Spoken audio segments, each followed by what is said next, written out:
Okay, so we'll reconvene the meeting at 5:01 since we were in executive session, and now we're back up. And we'll move right to the new business item because we have our presenters who are here, and I promised I'd let them go first. Okay. So let me introduce Carol Castine, who is our Family Services Manager, and Katie Everest, who is our Enrollment Specialist. And they're going to do a quick tutorial on a federally required training that teaches us all about how we do enrollment, selection, right? This is really about income verification and some of the changes in the terminology that the feds have made around income verification, so it's really mostly about that. So it's around qualifying children to be eligible for our program. I had started early at starts. So I'll turn it over to you. Okay. So, hi everybody. We're here because, one of the reasons we're here is because the feds actually mandated that we let school board know, policy council know, our management team, and we did a special training for the family service staff that all need to have the information about what the changes are in income verification. So we have already done the training for all the family service staff. Katie essentially does all of the income verification and has the final say. She checks it all over. We've trained management teams, and because you folks were meeting all together tonight, we thought it'd be a great way to have the policy council and school board all in one place. So I'm going to turn it over to Katie because she's really our eligibility specialist who knows the most about it, and she puts it together and does a really great job. So as Deb and Carol just said, in February, the federal Head Start people decided that they were going to change the eligibility guidelines. And so kind of quick, in a nutshell, what has changed is that we now have to conduct an in-person interview with every family entering the program, which we did anyway, but they just put it in writing. And during that interview, we need to verify the child's age, and we have to verify income. Before, we always looked at income, but we didn't have to get any proof of it. And now we do. We have to collect documents and what is used to prove the eligibility. So that could be pay stubs, tax returns, and all the other things that are written on the sheet. If they're on reach up, we have to get a copy of their reach up determination letter, SSI documentation. If they're homeless, we have to get a written statement from someone attesting to their homelessness, or we have to write ourselves saying we met with them at the homeless shelter, things like that, or we met them in, at the campground, wherever they happen to be living. Or we can get a written statement from the child welfare official stating that they're in foster care. And for each child, each family, we now have to create an eligibility documentation or eligibility determination record, and that includes documents used that we use to verify the eligibility, the family's written consent to obtain any verification information, so a release saying that we had contacted, reach out to get their documents, etc. A statement identifying if the family's income eligible and what that's based on the family size and how we figure that income. And a statement describing effort made by staff to obtain eligibility documents if the family is unable to provide any. So if they tell us that they don't have any income or they can't find their pay stubs, we just have to now have it all in writing, have that all put together in a file for each family.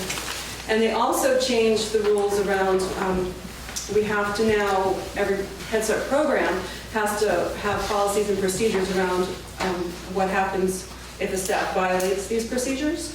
And also, as Deb had said, train all the governing bodies, policy council, management, and staff who determine the eligibility.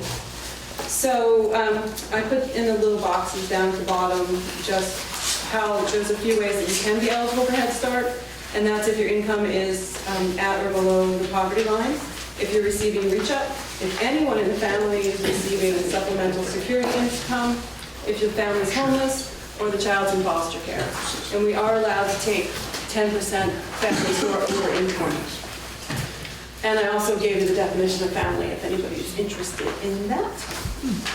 So that's... Okay, what did you say? You're allowed to take 10% over income family. That means 10% of the total number? Yes. So 10% there's of our 100 families, okay. Yes. Not, the family would be 10% over the income.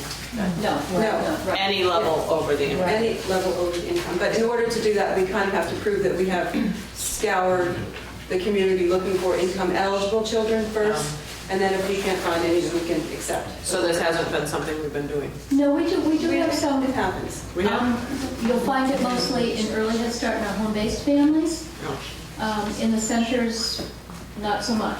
We try to keep it to income-eligible families as much as possible. Or look at families that are just over the poverty level, not very far over that. Those are the people we want to bring in as over income first, if we can. And we have a couple of people that have not been on the board for as long, so I know when I came on, it was something interesting to know that people do pay for the program, but it's a sliding scale.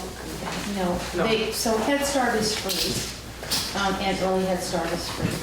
However, for those families who want full day care, half of the day is not Head Start. Head Start is 4 hours, and Early Head Start was always funded as a full day program. So if a family wants full day care, it is subsidized through the state child care subsidy, and that's the piece that they would pay an assessed fee for based on their income. And in many cases, there is no fee. In many, many cases, there is no fee. The very small percentage of families have to pay. We have about, like 20 families that have a co-pay. It's probably under 20. And the co-pay can be really small, right? Yes. Yeah, it can be as low as $1 something per week up to, like, we have some at almost 90 something a week. How, with the new regulation, how much time is that adding to your job to get all of the verifications? Yes. Because they don't have it. That is why we have actually one person who's dedicated to actually doing this job, because there's a lot of work involved. And it's not a one-time shot. You have to meet the family, you have to gather information. They might not have their income, proof of income right available, so they have to secure that from Reach Up, or Katie has to get permission to secure it from Social Security or somewhere else. So there's a lot involved. How much training, how many hours of training are you having to do? What we did was, the feds provided us webinars on all of the changes and written materials as well on what they were. Katie is very up on what is going on, and I basically understand it pretty well myself. So Katie and I then did a training for the family services team. She essentially does that now, but in the event that one of the family service people got preliminary information, we want them trained, and then everyone had to sign a statement that says, I've been trained, I understand what the criteria is, and there's also a paragraph in there about committing fraud, that you're not supposed to use fraudulent information, and that could result in losing your job and even being prosecuted, because that's what the federal government is telling us we need to do.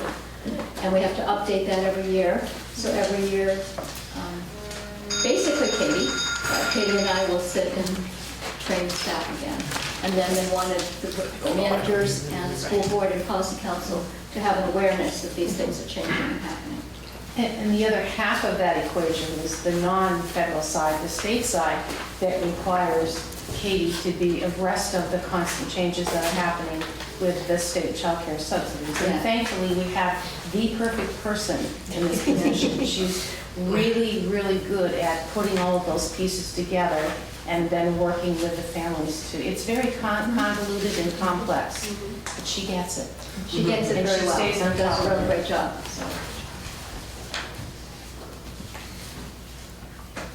So Any other questions?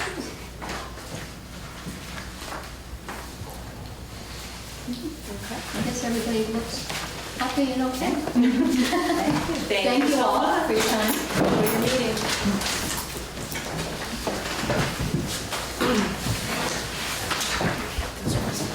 Do we have the program schedule changes? I'm going to speak to that. The discussion about the program schedule changes that we had in our last meeting, and the board is aware of this as well, they're in minutes. But there is, the reason that it's back on the agenda tonight under old business is because there has been one more change with the model that we talked about in our meeting a couple of weeks ago. So let me just refresh everybody about what that was and then where we want to take it. Is that the 4-year-old program that you're talking about? It's related to that. So if you'll remember, and the board also is aware of the fact that we are still in the running for the federal pre-K expansion grant. However, there's still a lot of confusion about that, and so the Vermont Department of Education and the Vermont Agency of Health and Human Services awaits some responses from the federal government about how that funding formula will look. And until we have that information, we really can't move forward with a decision about whether or not we're going to participate in that. Today I received an email from our Head Start Preparation Office saying that the number to think about is $7,000 per child, and that really is pretty low. And so I know that other Head Start programs are, and in some cases have, already retracted from their participation, and others are considering it. So, but let's put that on the shelf, because separate and apart from that, we had begun to think about responding differently and more creatively to the needs of our families and our children, and really building in time for teachers to be able to have some time to do all of the things that they are expected to do above and beyond classroom time. And so we were looking at a model that we discussed in I believe you approved last month, that would continue with half-day slots as we have now and full-day slots as we have now,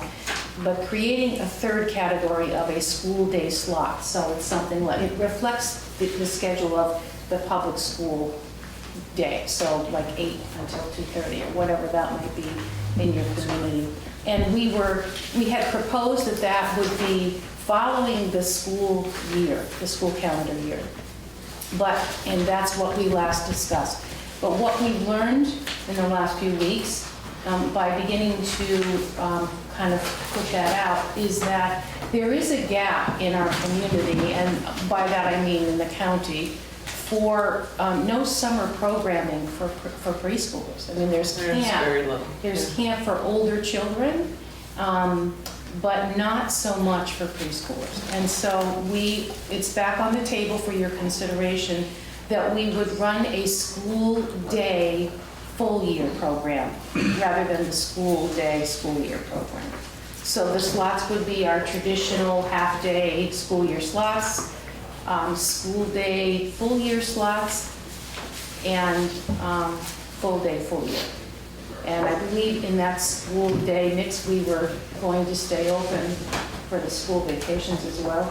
I think we talked about doing that, but scheduling in such a way that the teachers would be able to have time off. Am I right? I know we talked about that, and I've forgotten where we landed on that one. I'm not sure. Okay. I did miss one. Okay. Deb, Yeah, this is perhaps a wild and wacky question. it's a what? This perhaps is a wild and wacky question. Okay. It comes from the idea that you've talked about trying to serve families that are outside, that have some, not such a homogeneous population, but a more Yeah. extended, broader population. Mhm. It comes from your statement that there are very few options for preschool Right. care during the summer. Mhm. Have you considered running some sort of a preschool camp here that families that are not Head Start families could participate in and would pay? No. We I did preface have all that it we was a can wild do and to wacky. do what we're doing, and the model actually that this considers is a bit of a camp-like model, in that it wouldn't be open to non-Head Start families, but we are looking at doing something different in the summer with the children who are already with us, in a more of a camp-like spirit. In order to provide services for non-Head Start families and and charge tuition would require a whole year of planning and having space. I mean, it would really, it's an idea that's out of the realm of what we've been able to focus on. So, no, we have not considered that. The thought just goes through my head, there may be a money income opportunity there. It would And be or to some hire an share. assistant to Brenda, because there would be someone who would need to monitor that. There might be some It requires income too. capacity beyond just the classroom, but we have been responding to these funding requests that are flying from us in all directions and trying to keep that straight at this point. And the more time we've been spending doing that in the last few weeks, the more we're realizing that we really want to continue to focus on what we're doing and do it well before we start watering things down and jumping through hoops that are pushing us against the grain of working toward quality. So every decision that we're making carefully, so as not to compromise quality in exchange for more money that ultimately can bring more headache. I have a question. When you did your research, what was it that convinced you the school day, school year program the school day full year program was needed or better than the school year one? We were finding that we have families who need a longer day, not necessarily a full day, but they need to be here for the school day, but they don't have care for those, they have jobs, and so they don't, there's a gap in the community for those children for preschool. There's no place for them to go for the summer months. The families who have half-day slots don't have that issue. And of course, the ones in full day, full year, we're guaranteed that childcare. So that's why we reconsidered the school year schedule. And so you think you'll run it continuously? Yes. No school vacations or? I don't remember where we landed with the school vacations. We, at one point, I think we decided that we would stay open, year-round. It would just be that shortened school day. We tossed that around. Pretty sure that's where we landed on that one. Because it's the same issue. The families still need care. Ultimately, we know that when these preschoolers go on to elementary school, then the families are posed with these challenges. But at least there are options in the summer for elementary age children to go to camp. Not affordable ones. Not what? Affordable ones. I would, yeah. What's out there, the cheapest ones, I don't want to say it that way, I shouldn't say it that way. Most expensive. Well, just when you're looking at it like for an entire summer and you need to use it as a childcare thing and not just as a camp, it does become quite costly even when you look at it. Especially if you have more than one child. Right. Even when you look at it as a relatively inexpensive camp run by the rec department is the best option out there. But yeah, if you're looking at that in comparison. But even the rec department isn't cheap. I do know that we have family assistance funds, and we have used them in the past to help support camp for some families. I just throw that out there because we look at like for Head Start. So we're looking at the criteria to be brought into Head Start. You have to be within a certain range of the poverty line. Right. And then once these same children who are coming from these same demographics are going off to elementary school, come summertime, the economic aspect of the family hasn't changed in that much. And now they're stuck facing another costly hurdle. Except that the elementary schools here in Brattleboro, because you're in Westminster, so you don't have that opportunity, but there is a summer camp option They in have Brattleboro. summer program in Westminster. For You do? elementary kids. So the elementary kids here in Brattleboro do have a summer program that goes for the month of July, Monday through Thursday, 9:30 to 12:30. So it's still not complete, Right. but there is something that wasn't there like 2 or 3 years ago. And I don't know how big it is, but there's a camp scholarship fund. in this community that I know of. Right, and I think a lot of camps do also offer a scholarship or two themselves, because it's on the list, and when you see the whole campus, they always ask you.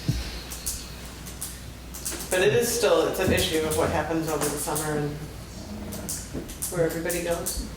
I think what's clear is that it's inadequate and way too hard to get childcare when you're trying to support a family in a low-income job. That needs attention.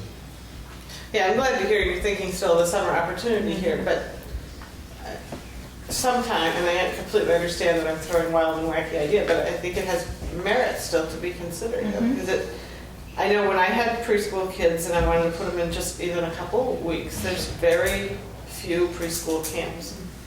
And I think it's because economically it's very hard to run. And you have to have such a high staff to kid ratio, and then you end up with just such a high cost comparison. But it may be the type of thing that partnering makes sense, and even there is a SCAMP program run by the schools to prepare for kindergarten, so maybe there'd be something that EES and the schools could look at in another year for 4-year-olds going in, or I guess they're really 5, I would think that. But maybe something to look at, some coordination, maybe? It's always money, is always the issue. Are we gonna pay for it?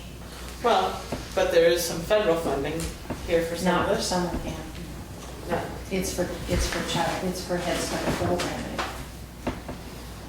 When the Head Start program is supposed to start for the summer? Well, it depends on what we propose, and in our case, we propose year-round. Yeah. But we have, as I said, we have some half-day in our proposal, half-day, and some full-day.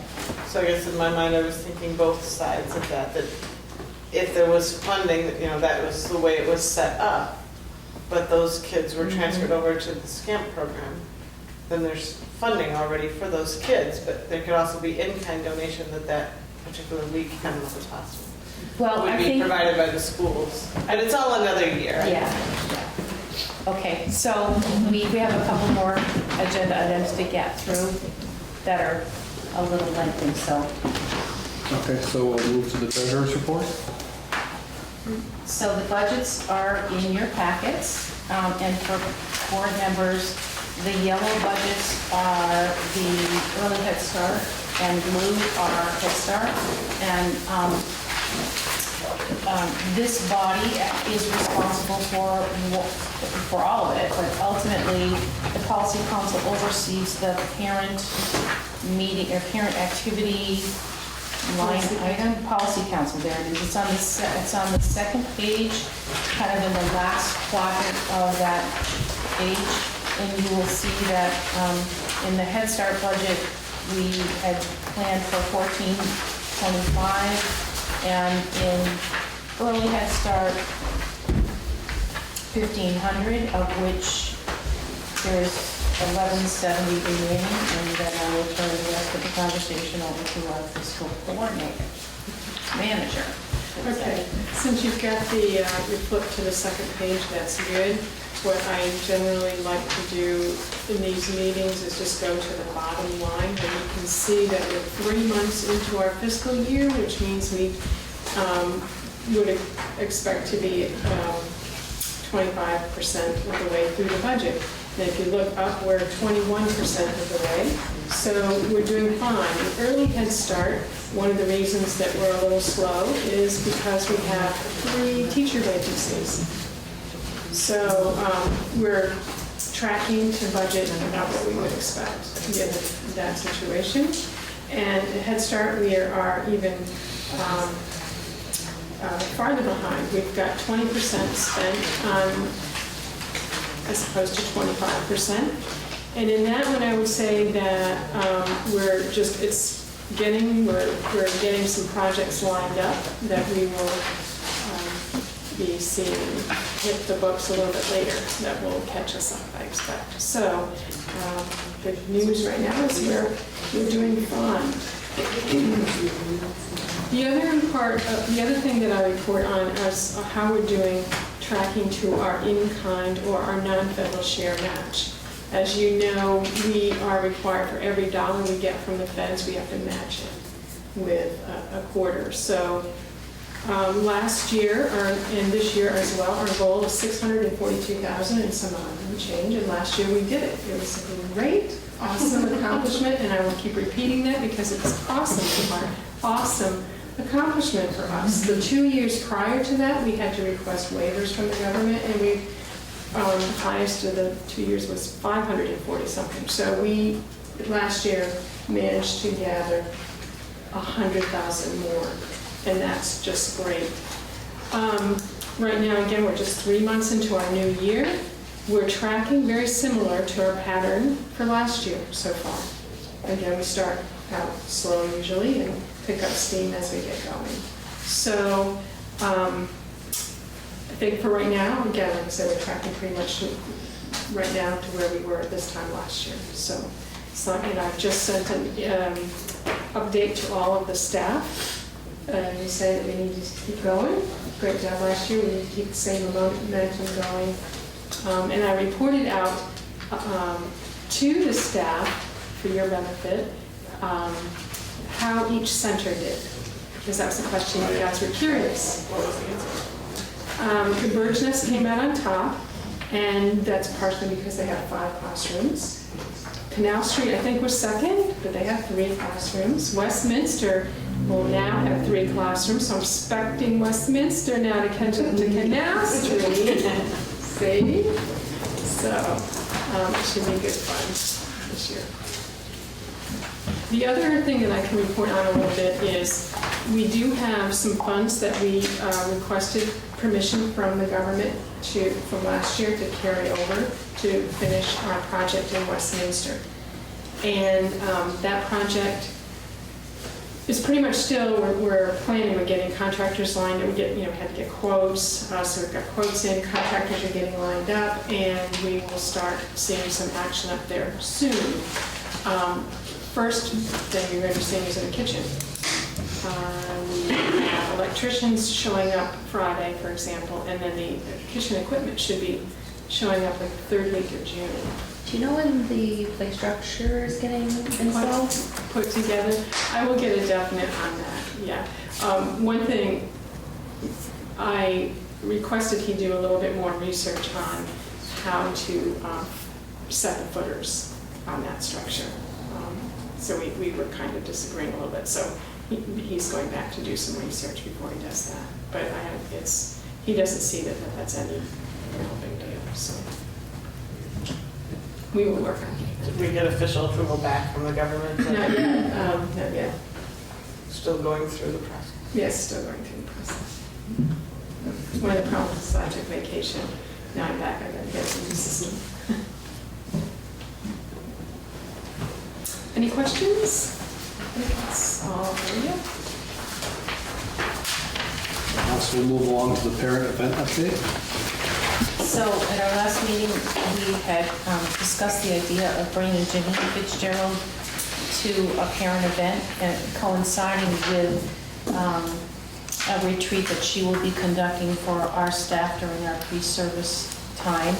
And last we knew, Deb, I don't know if there's anything new, there was only one date that Janine was available, and happens to be that last day of the 2-week period on a Friday. So Deb put a request back out to her to see if she might be available the evening before. And we're holding off on looking for any sites until we know whether or not she will be available. So it's still on the radar screen, and we're still working on it. And we missed one, Chris, health policies approval. Oh, yes. Can we go to that one before we adjourn? In your packets, there should be 3 attachments that are related to health and nutrition. And these are policies that need your approval so that we can incorporate them in our health manual. So first in my packet is a policy that addresses prescription medication, and I will read it It is early education's policy that staff do not bring prescription medications, over-the-counter medications to the workplace unless such medications are needed for an employee to perform the functions of their job. If staff need to bring medications to work, the medication must be kept locked and out of reach of children. Medication may not be left in purses, bags, or in any personal items unless they are locked and/or out of reach of children. Medication may not be kept in the pockets of clothing that staff are wearing. Please refer to our personnel policies regarding a drug-free workplace. So, in my mind, this is a policy that will be implanted in our health policies manual, but also in our staff handbook. And clearly, the indication or the intent is that we are, not putting children in harm's way by implementing this policy. So this actually needs approval. Okay, make a motion to approve the Make a medication policy. second. All in favor? Okay, and then the other packet is a 3-page document that's stapled together, and basically it is 2 policies, one around formula and the other around food allergies. So the formula policy, I put in brackets the piece that's an addition to our existing policy. So I will read that amendment to you. And it is the 1, 2, 3, 4th paragraph on the first page. Breast milk storage. Bottles of fresh breast milk must be refrigerated at 39 degrees Fahrenheit and can be stored for up to 72 hours. The bottles of breast milk should be properly labeled with the infant's full name and the date and time the milk was expressed. The bottle or container containing breast milk should be immediately stored in the refrigerator on arrival at the center. Frozen breast milk may be transported and stored in single-use plastic bags and placed in a freezer with a separate door from refrigerator or standard freezer. Bags should be labeled in a way that the label does not come off when placed in water. The label must have child's full name and date when milk was expressed. Frozen human milk must be thawed in the refrigerator and warmed in bottle warmer or in warm running water so temperature does not exceed 98.6 degrees Fahrenheit. All empty bottles will be cleaned and sanitized after use. And then again, just reiterating, Early Education Services is a breastfeeding-friendly facility. EES welcomes and encourages all mothers to come into the centers to breastfeed their baby. There is a rocking chair in each Early Head Start classroom for a mom to sit comfortably and feed her baby. If mom desires a private space with her child, we have several designated places that mom can go to breastfeed her baby. So actually, both of those paragraphs are new. One is speaking specifically to the storage of breast milk, and the other to providing a comfortable space and discreet space for breastfeeding to occur. Does that happen? It does, yes. Yeah, yes, it does. In fact, quite a while ago, we received an award for being a breastfeeding friendly environment. And actually, I have in my packet 2 of the same. So, all right, go to the last page. Food allergies. This is a new policy. To ensure children with food allergies are safe and not exposed to allergen is the purpose of this policy. Each child with a food allergy will have a plan of care prepared by the child's medical provider to include written instructions regarding the food that the child is allergic to and steps that should be taken to prevent exposure, a detailed treatment plan to be implemented in the event of an allergic reaction, including the names, doses, and methods of administration of any medications that the child should receive in the event of a reaction. The plan will include symptoms that would indicate the need to administer medications that are ordered. The child's caregiver and teacher should receive training and be able to demonstrate competence in and implement measures for preventing exposure to the specific foods to which the child is allergic, recognizing the symptoms of an allergic reaction, and treating the allergic reaction. Parents or guardians will provide the medications ordered. Nursing staff will help in facilitating that the necessary medications will be at the facility in which the child attends. Teachers and/or caregivers will be trained yearly on food allergies at pre-service and on an as-needed basis by a qualified professional. I see the typo in there. Signs will be posted throughout the center to notify all other parents and teachers of allergies to prevent exposure. The EES cook will work closely with the nutritionist and also be trained yearly to prevent exposure to allergy when preparing meals for our centers. All food contractors will be notified of allergy and work closely with the nutritionist to prevent exposure to allergens. So we have two new pieces. One, the food allergy to be approved, and the other, well, actually three. The other two are related to breastfeeding and breast milk storage. I have a question. Can I ask a question? Are these policies consistent with the policies in the Brattleboro Town Schools? I don't think we have policies on breast milk. Not about storage of breast milk. We do have to have areas where women can either pump or breastfeed. There are very specific procedures. Women's staff, pretty much, but, right. Well, kids, That Well, would it be- can't be in a bathroom. It has to be in But a it's the place. staff that we're worried about, it's not the Staff. parent. Or I suppose it could be a parent, but yeah, it's mostly staff. How about food allergies and things like that? We have very specific procedures around, Jen, I guess she stepped out, but as you go into that school, you'll notice there are the signs for no nuts and, So I guess I'm just wondering, shouldn't we have EES policies that are consistent with what's in the schools? I mean, is there anything different about the population or the The difference is issue? that the feds are requiring this. When they come to do a review, they are now looking specifically for these policies. So when we went back to look at what we had, we realized that we needed to add to what we had. Well, yeah, did you take, I guess,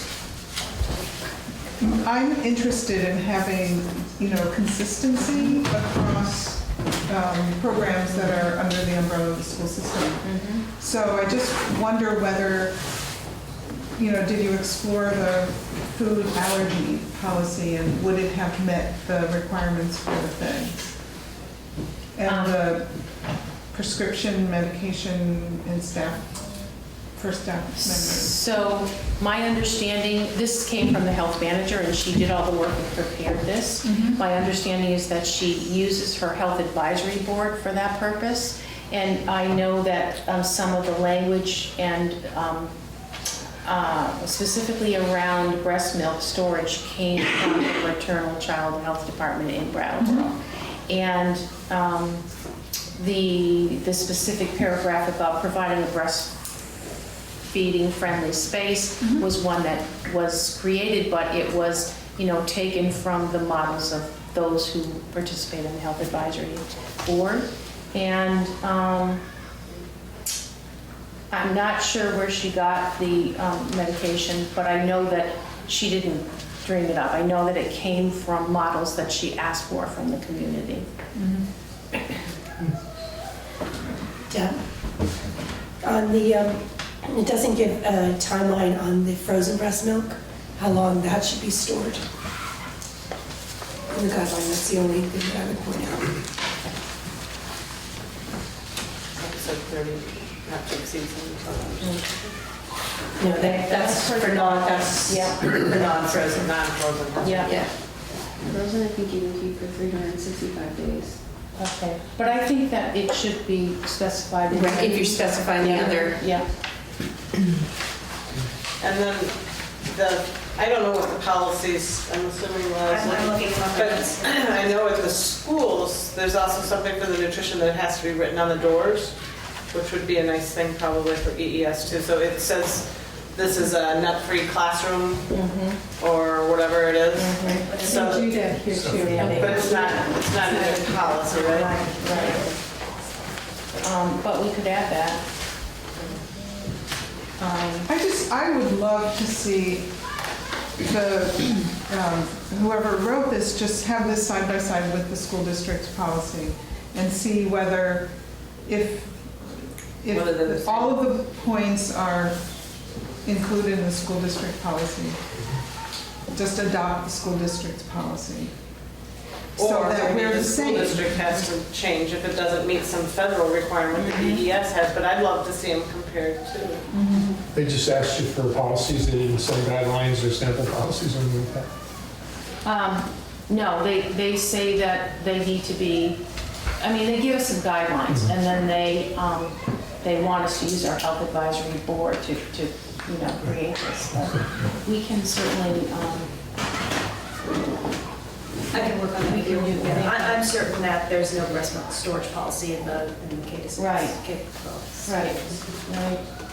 But I don't know if that's even relevant, because we have infants here, but you don't have infants in Right. The high school, however, maybe They it might might be. be a little different. Yeah. But I don't. But wouldn't the high school fall under ES's policy because it's at the ITC? yes. Facility. But wouldn't you need somewhere for, like, if you have a staff member that pump milk at work? We they do need have somewhere that. We do have procedures. I don't know if it's policy because there's something different.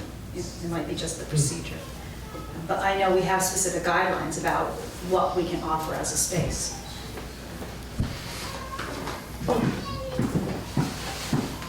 So, I can take this back to the health manager with these recommendations, and we can bring it back again. So we'll revisit it in July.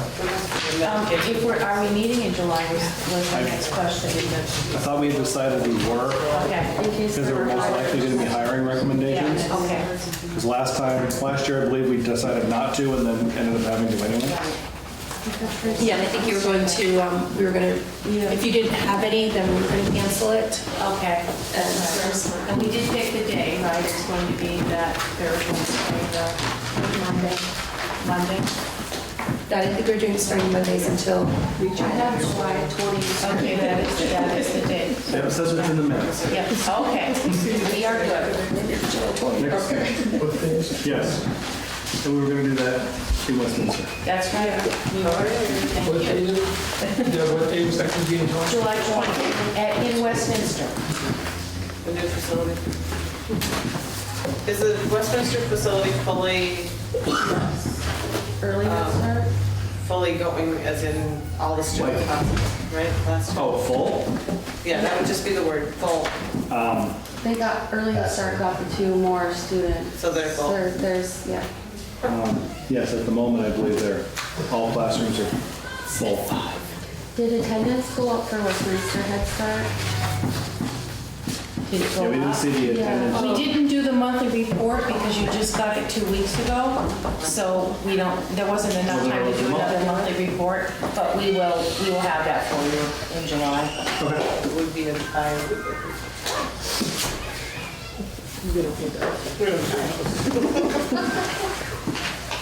So that adjourns our portion of the meeting at 5:45. So, before we really kick it over to the school board meeting, can we do introductions for all? Yeah, we do introductions. I know you guys would. We didn't even get signs. I know. What's that? That's Deb's. Just tell Ron. Next year. We like signs, right, send your names. Anyway. Okay, I'm Chris Ainsworth. I'm the elected alternate for the Westminster Center. So that would be the Head Start classroom. And I'm also the Policy Council Chair. I'm Liz Hillick, and I am the Westminster Head Start Center representative. I'm Jennifer Shepherd, and I'm the Westminster Early Head Start representative. I'm Tom Roach. This is my first year on the Brattleboro Town School Board. I'm Dave Scholes, I'm a member of the town school. Kim Price, I'm a member of the town school board, and I'm also on policy council. Mark Trahan, Brattleboro Town School Board, and prior policy council member. And Jill Stahl-Tyler just left policy. I'm Lyle Holiday, representative of the Southeast Central Office. this evening. And I'm Brenda Howe. I'm the fiscal manager at EES. And for you folks, I do have this report, if you want to read it. The credit card report. The credit card. And I'm Deb Gass, the director of CES. I'm Deb McGlue. I'm a staff member and a note taker for Policy Council. I'm Janice Stockman. I'm the Early Childhood Coordinator for Wyndham Southeast Supervisory Union, and I'm a community rep on the Policy Council. Jane Swanson, Brattleboro Town School Board Recorder. Okay, so then, I guess so, we can bring in the principals, and if you all would like to stay, please do. If you would like to go home, you're welcome to leave us. There's usually a big crowd comes in for our meetings.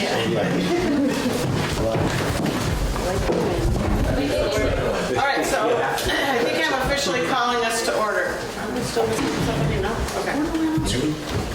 You Vice Chairman. I took your notes. Yes, you take Pete. Deb has not come back up, that's probably. She's not coming back up? I don't know, she has not come back up. Are you protesting, Andy, or what's happening? He's coming, he's setting up. the big boy chair. You might have to edit a lot. The kids' table. Isn't that a ring show? What a jovial group we are over here.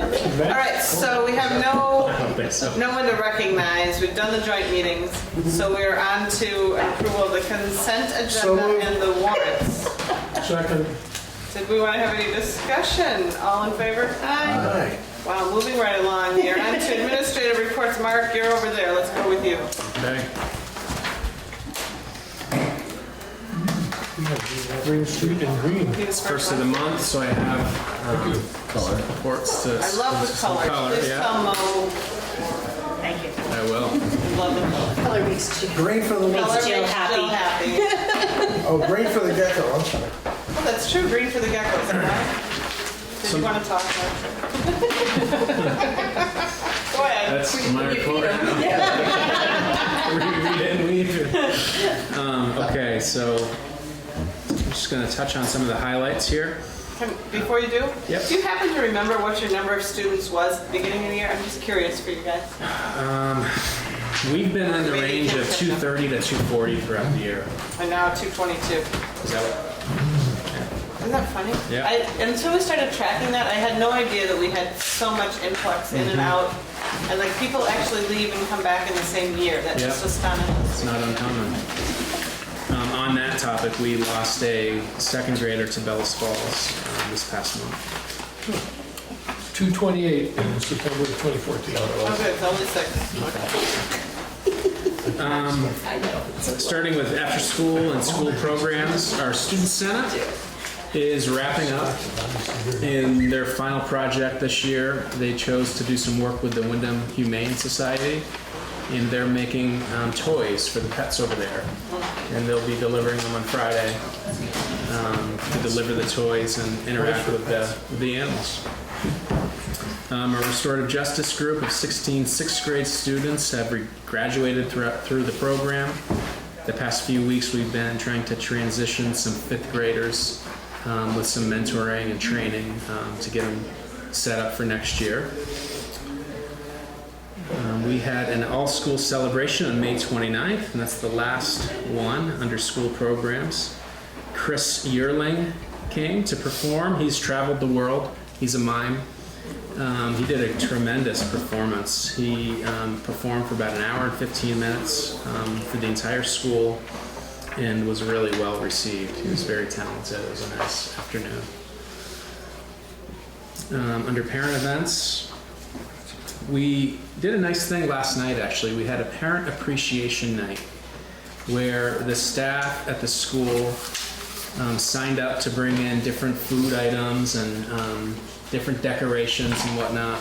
And we decorated the library really nicely, put out a great spread with appetizers, dinners, and desserts. And we had 12 to 13 parents come in who had volunteered throughout the year. And we treated them to a dinner and some nice conversation. And it was just a great way to end the year working together. So who came up with the idea and who decided who were the volunteers to bring back?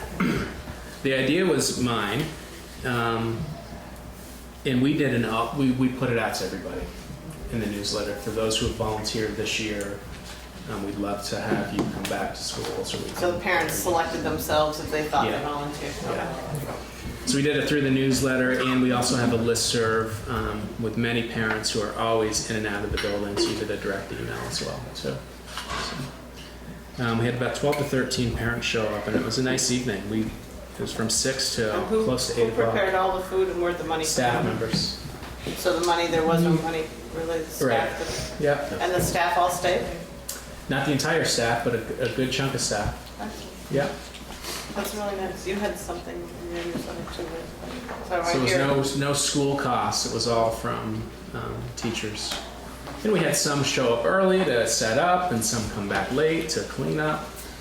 Some bring in food but not stay because of other commitments. But it was a really nice way to end the year. And I forgot to mention this at our last meeting, but we did a science night on May 7th, which was far and away the most well-attended night of the year, aside from open house. It was 71 families. And essentially just interacting with science experiments. That was more even than your arts night? No, it wasn't more than our arts night. Arts and open house were bigger, but those are kind of traditional programs that we always can count on having, high membership to. But Science Night was a new concept for us this year, and it was really well received. And then on the back side, just a few events coming up. June is very busy. Today we had our primary grade kids this is on Tuesday. Went with Andy Davis up to the Thompson House, and they put on a concert, which was well received.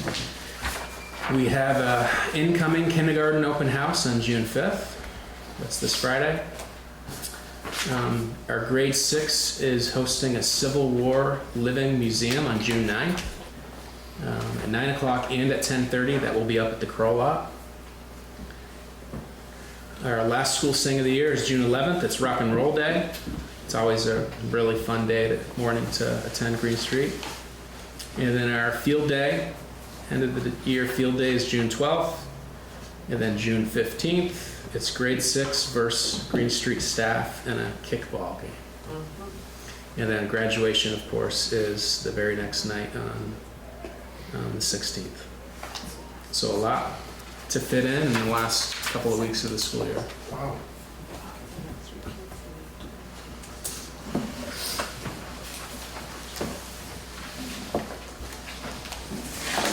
There's a Sears wind farm. That's fun. Great fun. That's new. Yeah, we have all the field trips listed that have taken place since April. Andy, do you want me to go next because you have a presentation? Go ahead. Okay. Sound like you're finished, Mark. Sorry. All right, so our monthly data report. Dave, how many kids did I have in September? Yes. 125? Okay, that's what I was going to guess. What are you now? 120. And so it's not up and down, I think, if you look at that. We can pick a really interesting chart. Yeah.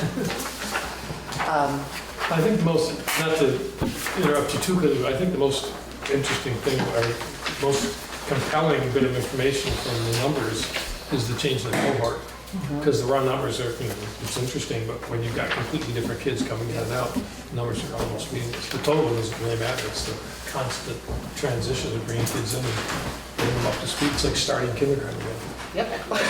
And for me, the most compelling piece is what you said about how many kids were actually in that same cohort from kindergarten up to 4th grade. But then just the numbers, the sheer numbers, and to think how they go up and down, and how the finances work. How many kids you actually have in a classroom, how we have to gear up for a certain number of kids, but then we don't keep that certain number of kids. It's just, I'm very glad you guys, Andy, that you are doing these reports. I'm glad we asked for them, and we've been doing these now for a little while. A lot of information in there that makes my mind swirl anyway. So here's the raw data for the month of May. I didn't list out like Mark did, but it's very similar at our school. There's, we have our Oak Grove calendar, and there's field trips and activities in every grade level, pretty much starting now until the end of the year. There's something almost every day. Thank you. I know Kim and Jill were able to come to our Oak Grove picnic on Friday. That was fantastic. I appreciate that. And also, much like Mark's event, the teachers do all the work for it and have it presented and ready for the parents, and a lot of it's done by donation and fundraising, and that's how it does. And then parent involvement money for the education piece that we offer. So it's a great event. Our variety show was this morning, and right now, actually. So our talent show, variety show is happening. It's our end of the year event. We had the performances at All School Sing and this afternoon, but a great way to highlight kids and their different talents. So very cool. I want to formally thank the Brattleboro Police and Brattleboro Fire Department. They came to our staff meeting yesterday. This was something we had planned for a while, and talked about the emergency procedures in our town, and have spent a lot of time with me in Brattleboro Town looking at our emergency procedures. But gave an overview to the staff, and then also did Q&A, and I had to cut it off at an hour because people really wanted to get that point. But they just really, Chief Picasso and Chief Fitzgerald and Assistant Chief Lynch did an excellent job, and have been incredibly supportive, and have offered to come into classrooms now and work with kids and adults around it. So it's a great community connection. Around what exactly? Emergency procedures. Also, there's so much going on here in the state about Alice, and how, which is, it's a response. I can't think of the acronym. I'm sorry. It's like The new statewide. it's the new statewide that they're proposing, which is really teaching people how to, when to lock down, when to walk away, when to be aggressive, those kind of things. So, We use that Kindle Fund. okay, We yep, adopted it. okay. And I think there's, I would let Ron speak to that. More training. Yes, but anyway, they just answered a lot of questions, and people, they just abated a lot of fears that people have by sharing, well, we have this in place and this is in place, and these things are unpredictable, but this is how it would look and what we would do. So it was really good, and I just appreciate them very much and what they've done for our schools. Our kickball tournament's Friday. If you'd like to come watch, it's one of my... Should have playoffs. I do it for the kids. Let me be clear. I do it for the kids. And just to let you know, just an update on hiring. We have one position still open, professional position. That's our behavior support position. We have gone through interviews, and we've decided to open it back up to find. This is a full-time Behavior support position that was vacated by Jim Wilson's. It's got to be right. It's got to be right. So, and that's been a full interview committee, and also Shelley Wilson from the district office helping us with that. So that is still out there. And I think that's it. Besides, we were supposed to let the board know that our last day is a half day, as it always is, but we officially let the school board know that. And the last For day of kids. school is the 17th. Wednesday the 17th, so we'll do early dismissal on that day. So it is the same day as the 8th Yes, so the grade parents, graduation. students come home early to have to go back. The 8th graders have to go back. It was much easier when all the kids were in the same school, that I knew when they were all. So that's it for Oak Grove. I'll try to be brief here and just inform the board that we will be beginning interviewing assistant principal candidates on Monday, first round. We have between 6 and 8 candidates that we'll be interviewing Monday and possibly on Tuesday. And the goal is to have a finalist or 2 come back on the following Monday, which would be the 15th, I believe, while teachers and staff are still there, students are still there. So that's our target date. And how is who's on the hiring committee with you, or the interviewing group? We have 2 non-teachers, 2 staff, and there'll be either 2 or 3 teachers and me. The first meeting of the group of the committee is tomorrow after school. So the candidates to be interviewed have already been selected and notified. So we expect to be, if everything goes well, expect to be offering the position to a person probably the 16th, 17th of June.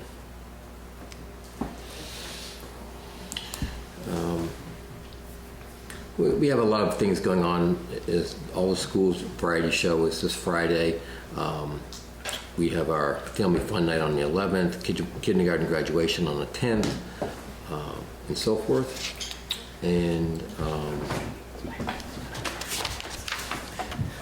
that's it. I'm going to jump to the slideshow, the cohort comparison.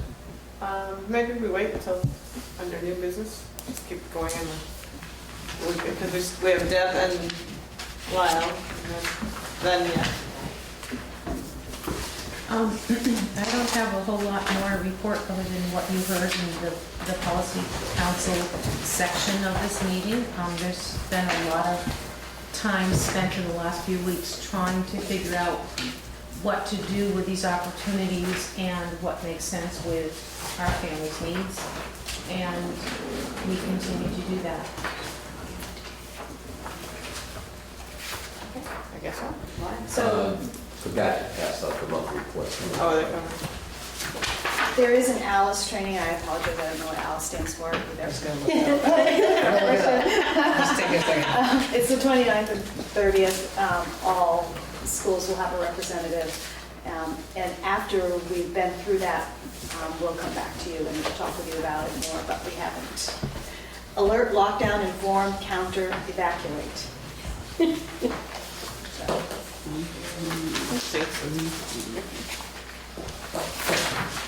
That was it. So going back, Andy, to ask you a question on the monthly report, do you remember, or Dave, what was the academy? Dave, don't answer. Let me guess. You have it there as well. 400. I'm going to say we're down 6. Okay. So What is it now? the 371. 371, it was 377. You're on, hey, all right. You looked it up. No, I have nothing in front of me that has that. It's on Wikipedia. I have. That's funny. So you know every child itself in your school, it's probably true. Lyle, my question for you here, I wrote down Jen's replacement timeline. Yep. So all applications are due on June 15th. And then we'll be talking with Andy and Mark, putting together a committee of teachers, administrators, central office personnel. Oh yeah, there's always a first Well, round. I just want it's more, I'm not asking so much for me, as for the community to know. Because There are people always ask. a couple of rounds. Generally, we at the central office weed through because there are some that would not work because they don't have the proper certification or credentials. And then we try to weed it down to 10. Take those 10 to the committee. The committee decides how many we want to interview and who we want to interview. We go through a first round with the committee, which generally does have a parent, teachers, central office, and Andy or Mark. And then there'll be a second round. Not for the first round generally. No. Weren't you on the first one last year? No, second round. Second round. I like it when they get into the arm wrestling. Yeah. You know, that's pretty- And then the second round, we expanded. And then usually the last round is what you remember us doing in the bottom of the church in West Brattleboro, where there's a cohort of parents, teachers, board members. So the timeline would be? That's going to be a little more difficult because once we get beyond the end of school, then we start running into people going on vacations, teachers out of the building. So we have not set a timeline. We'll probably, Mark, Andy, and Ron and I have a meeting next week. So we'll be looking at what that timeline is going to look like at that point. Because you're hoping to have somebody hired before the school starts, right? That would be Yeah. Hope. Yeah. What would happen if you don't have We'd have an interim. It would Okay. probably, I don't want to guess. Ron would appoint someone, Okay. probably. Do we vote on that or something? I don't know what that procedure would be. Not had to Ever go through that. This would be the oldest sixth grader. That was funny. Okay. So, I don't know if there's any committee reports. We just had policy council with us, the energy committee, you guys haven't met again, right? Nope. Because We just did finance. We met last week, so Mhm. diversity, they can't, he said they hadn't met. So then that can take us, Andy, to you as unfinished business for the academy cohort. Do I need to move? Can you up here? Well, on that, I thought he might have this data, he did, just to see kind of how we do when we look at how we've all been, you know, the kids we have. so Jill asked to see a cohort comparison. So we, students, the theory is that about transiency, students are transient, and the academy students who are less transient, those who start and stay with us, perform better academically than grade level peers who move in to our school later in their school career. What's that? I don't remember forming my questions so scientifically. Oh, that's what you meant, right? Well, you know, we're talking It about. was what I wanted to know. Is it, like, did I capture that? It did, I just wouldn't have put it in that language. It's just- No, your essence is just so. Right, right. Well spoken, language. You need somebody to read that? Yeah, so this just has many factors that obviously affect student achievement, and there are many ways to measure that. We're just using one measure. We're using kneecap testing in math and reading, which we no longer do, but it's the only thing we have up to this point, and this is not the end-all be-all, it's just one measure.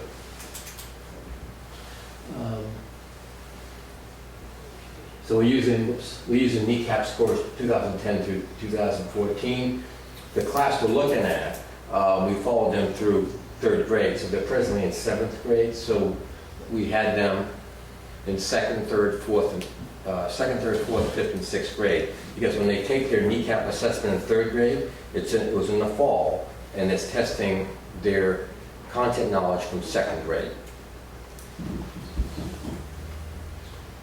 So we had 42 students that we had to form that cohort group. So we looked at those kids when they got to BAMS in grade 7 and took that kneecap assessment, which is their sixth grade assessment. So we only had 42 who went through and stayed. And this is currently, they're right now in seventh grade, about to finish seventh grade. Well, they were there. They were there when they're in eighth grade now. They were there when they took the kneecap. So I can't. But they're current eighth graders. Yes, and I can't tell you what they've done since. But at the point of the kneecap assessment, they were with us from all the way through second grade through seventh grade fall of the seventh grade year. Okay. So it's 42 students, and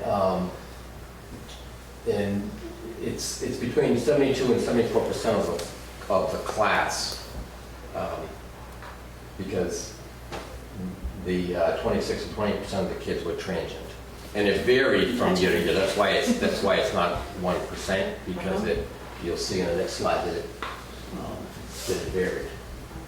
So you can see the academic year, then you can see the grade, third, fourth, fifth, and sixth. Total students in the class at Academy, and they vary from 57 down to 56 up to 58. But like I said, there were 42 students overall. And this is math. So the cohort group, the 42 students, they're represented by the dark green line at top, and the lighter group is the entire class. That year, took the assessment. So it's either 56, 57, or 58 kids.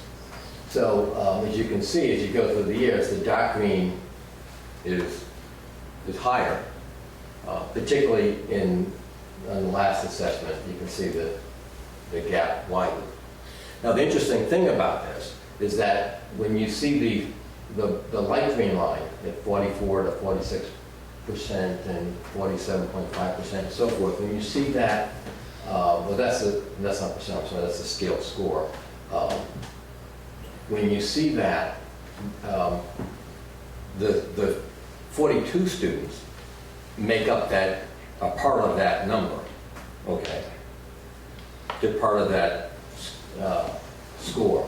So in other words, this line is only those 42 students, the cohort group, but all students in the class is all of them.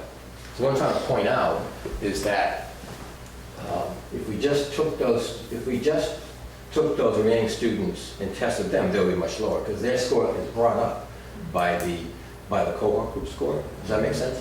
Yeah, you didn't do that, yeah. Well, Didn't seem first of all, right. the group was too small. Secondly, every year it changed. So that as we're doing that, it just became too statistically insignificant and too complicated. But you can sort of extrapolate that in your own mind. But so as the skilled score average, 44 or 45 represents 40 is proficient. So if they're in third grade, that number would be 344.1 or 345. In fourth grade, it'd be 467 or 464. Okay, so so 40 is proficient. So what it shows is in each grade that both groups, actually the average in both groups was above proficiency. So those are pretty high scaled scores. And the next slide is reading. And you can see that reading has a similar trajectory, a little greater actually, a little greater difference. So therefore, your hypothesis is proven. It was a guess, more than a hypothesis. So it does illustrate that, to me anyway, that students who are in our system, in our school, fare better than when they're with us because of the kinds of things we do, because of core instruction with our classroom teachers, because of the academic supports they get from our Title I AST teachers, because of our special educators, because of our after-school programming, because of our ITI model and our MTSS models, all those things, including enrichment and everything. You have to include library and music and art, but the totality of what we do represents successful students. And Annie, what's the proficient with distinction number? Do you know? Yeah, that will vary. That cut score will vary. Because it depends on the group and any given year. That's a state number, that cut score, but it's generally around 58 to 60. Okay. So like in fourth grade, 460 is typically proficient. It may even be like a 458. Okay. So when you see 57, 56, that particular class, they nearly made, as a class, they almost achieved the fourth level proficient distinction on NECAP. That particular class, when they were in, when they took the test in sixth grade, only 2 students out of the entire class of 56 were not proficient on NECAP. 2 special ed students were not proficient. Everybody else in the class, I think we had 54 out of 56 kids reach proficiency, which is absolutely amazing. Reading? In reading, yes. Can I just ask a question? It's just interesting to me, but What explains the dip there from the first to the second year on the orange line? It just stands out, right? Yeah, it does, right. Because your whole group went up. Right. That happens when you look at you haven't seen them quite as much as the rest of us, but there's dips like that every once in a while across the board in these years. It's like So one of the things we look about, we wonder, and I don't have, so it's a theory. Yeah. It's unproven. Is that when kids get in the fourth grade, everything gets so much more difficult because now kids are reading to learn as opposed to learning to read. Right. And fourth grade can be such a challenging year for students that we have found that there's a lot of dips in all of our measures. In aims of assessment, for example, in NECAP. And you can theorize that might be part of it. Jen, did you want to? Well, it's just the 2011-12 score, we all dipped that year for some reason too, so that was a. Yeah. Remember that? Yeah, the other thing, right, and the other thing is too, is you wonder about the test on any given year. The questions and how they're interpreted and things like that. The difficulty of the questions, because after all, they're made up by individuals Yeah. who give it their best shot. The reading passages, and also the alignment to the Vermont framework was. The questions can be great questions. The reading can be, it can't be great, but is it aligned to what we're teaching? Is it aligned to this Vermont State framework?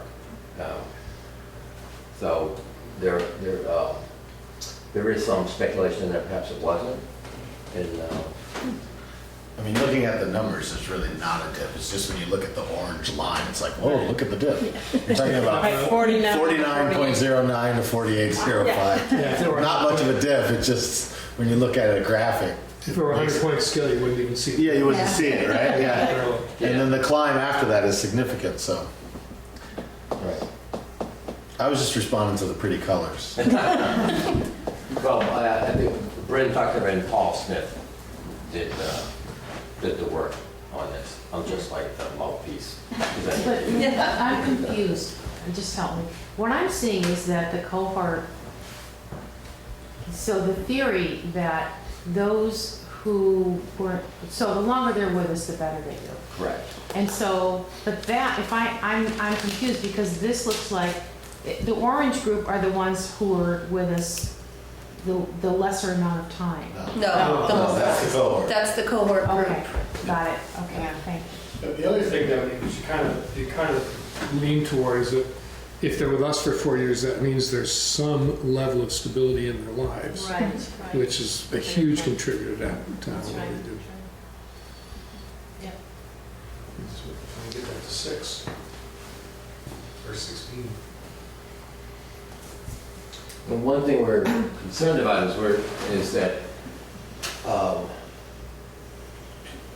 there's significant transiency in this group. We look through, but our sense and data is telling us that we're seeing higher rates of transiency in our primary grades right now, in kindergarten and first grade. Right now, particularly, we're seeing what we think may be a trend that's even increasing in terms of transiency in and out. A lot of in and out right now. And I don't think you're seeing that. Yeah. A lot of people moving around from one community to the other. Thank you, everybody. Thanks. Thank you for doing this. I was afraid that I was asking for a lot of work maybe. Well, you were, Jill. It's my pleasure. Actually, I'm glad you asked.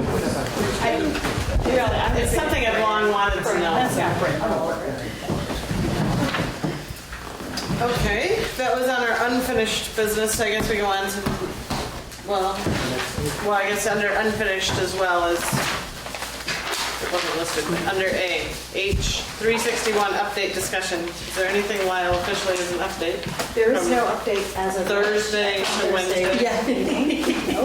No, I spoke with at Guilford. and that was more just sort of a rehash with the whole board, because their whole board had not been at that Thursday meeting, I think. No, Todd has not been, so I did want to have a bit of a So, rehash, just yeah. so Todd is up to date, but I didn't know if there was anything to start But us no, out. there is nothing more from us. Guilford, I think it was maybe Dan Normando that had requested from Frank what the projections would look like, and they reiterated that they would like that. I can put a note in, Frank, that if you would also. Yeah. That's what we all said, we all want to Every say. meeting needs Basically to. came out of the finance meeting that would probably not be a bad idea since he was working on one district right down the hall. And so Todd, just to bring you completely, let's see, shall I take a stab? You want to? Sure. The legislation doesn't require, the legislation gives us huge incentives if we would take what is listed as their preferred, but we are in one of their models already, essentially. But if we stay in what we are in with the high school being all together, and all of us having our own districts, individual boards, and making our own, not really policies, but our own decisions that affect our budgets, then we would not get the incentive that they're giving for taxes. And so obviously all of us are interested in seeing what it would mean. So at the supervisory union, one of the things we came up with was asking specifically for a layout from Frank. What does it mean? Then I open it up to all of you to comment. But I did follow up with Amy Walls, and I don't know if everybody has seen what I said, but I had asked specifically then as well to come up with a list of programs, because one of the things that came out of that meeting for me was a realization that I don't know what goes on in Vernon. I have no idea. I don't know whether they do, if they have behavior. I mean, we all have to do basic education, but after that, what do they do with their arts program? Is it a full-time art teacher, and not just Vernon, but Dummerston, all of the different places? So to understand what they have for after-school programming, what they have for language, what they have for behavior specialists or any other quote-unquote extras. They're not really things that this board has seen as extras, but fundamental into getting these results like Andy was just talking about. So I asked Amy if we could get a list of programs so that we could have an understanding. We started out the meeting with Guilford asking and saying that they, their interpretation of this, and I have to say that was my interpretation too until Frank started talking, was that it, would be similar to what we do now in the supervisory union, where you get an allocation, for example, for the special education. So it would be, Guilford, this is how much you're putting into the pool, this is how much Brattleboro's putting in, et cetera, based on a formula of usage, right? Per pupil. So Guilford made the very valid point that even though Ron was saying that special education cost across the board had gone down, Guilford had gone up. And they could point to what they didn't think was an increase in staffing. They'd actually decreased staffing. So they felt, wait a minute, is this what's going to happen if we put the whole place together? We're going to get these allocations again. And our board has voted time and time again, as one of them eloquently stated, we don't want the extra services. Our town has voted that sort of stuff down that you guys have going on in Brattleboro. No after-school programming for us, no foreign languages, etc. But then as the meeting went on, I kind of thought it went the opposite way, because by the time Frank was done explaining it, Frank was saying it's going to be one allocation for everybody. So the price, the way I understood it from Frank and Lyle, maybe you understood, or anybody else, something different. But here's what it costs to educate all the kids in Vernon and Putney and Dummerston and Brattleboro, everybody all the way across. And now you guys get your assessments back to your town. So then my question becomes, okay, so if the programs are this list, and someone called us the golden town. Us? Yes? We're actually the lowest. No, but the golden town in terms of services. That somehow. Oh, really? But in terms of services. Dummerston spends $1,500 more per student than we do. And that was the discussion, is that you can spend more, or less per student and offer more when you have more kids. When you got £5 million from the state. Well, when you have more kids. Yeah. So what is the, So the question in the end for me became, wait a minute, so is the rest of the union, if we became one district, would they all want to quote unquote rise to the Brattleboro golden level, if that's what the perception is? I mean, what town is not going to say, wait a minute, if we're all going to be assessed the same, we shouldn't all have all the same services? So I've been dwelling on that in my mind, and the most important thing that I come to is it changes, which is what the legislation aims to do. It changes the board to, we are responsible for all the kids in the district. Right now, our district is only 4 schools, 3 Brattleboro elementary schools and EES. But it would become what would be added? everybody. Putney, Dummerston, Guilford, Vernon. The 4 outlying town schools. Putney, Dummerston, Guilford, and Vernon. And what happens to the board? They all go. That was Well, that the was biggest part of the question. concern, was how they would still have a voice in what's happening. And if it's based on the number of students that you have, then some of them felt that, well, Brattleboro still has the most, so Brattleboro's going to have the most board members, so Brattleboro's going to control what happens everywhere. And so there was... But that's not true for the Union High School, Brattleboro Union High School now. So there is a board that reforms. Yes. So this, and all of this is, here's the law, and it was announced about 2 weeks ago, and now trying to interpret the law and for everybody to do it. But the reason that it moves along quickly is because by July 1 of 2017, you have to have it in place.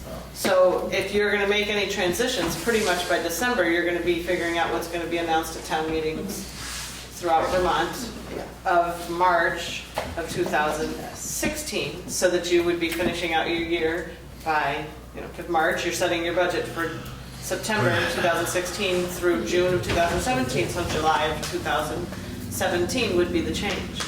And the tax is significant. It's 10 cents the first year, 8 cents, 6 cents, 4 cents, 2 cents, and then it goes away. And then it goes away.